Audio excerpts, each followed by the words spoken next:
Welcome to day 5, 31 days, 31 stories. So today's story is getting my autism diagnosis. I actually was late diagnosed when I had just turned 21, 22, I think. And either way, it was December of 2021.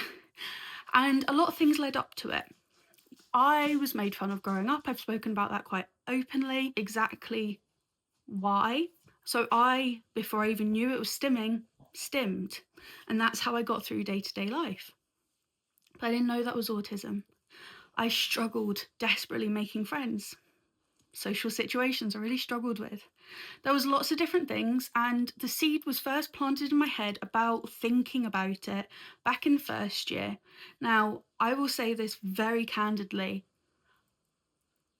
Don't ever go up to somebody and say, "Are you this?" It happened to me in first year, and because of that, I refused to look into it. And I became quite frustrated in the people that asked it to me.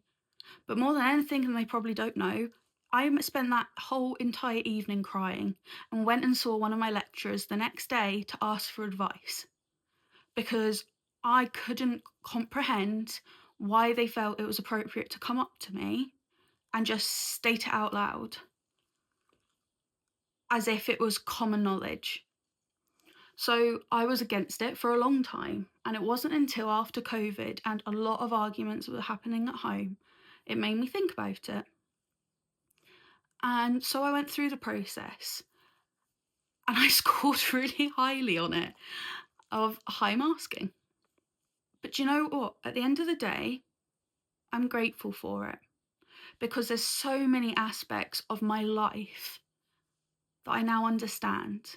And it's not a case that I'm being rude or I'm trying to upset someone. It's that my brain, yes, processes differently. I've got dyslexia, I've never hidden that.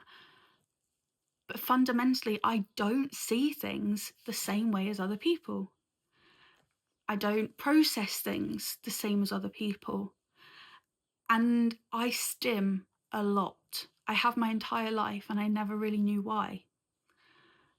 And getting that diagnosis has helped me understand me, but also communicate my needs better. I'm learning and I've got a way to go, but I am definitely much more confident now at communicating to other people my needs. And I wouldn't have been able to get to this point without going through that process. So, in a way, I'm thankful, kind of, to the people in first year who really upset me because I wouldn't have thought about it or researched it without it. But it also really negatively impacted me for years. But it does mean that I'm very open with the kids in front of me now.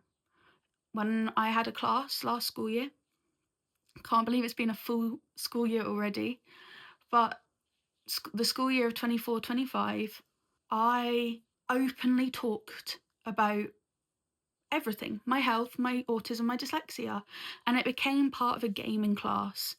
But it also meant that children who really struggled started realizing they can do things too. They just do it differently.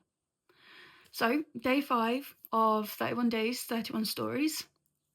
That's how I got my autism diagnosis. See you tomorrow for day 6. Follow along if you're not already.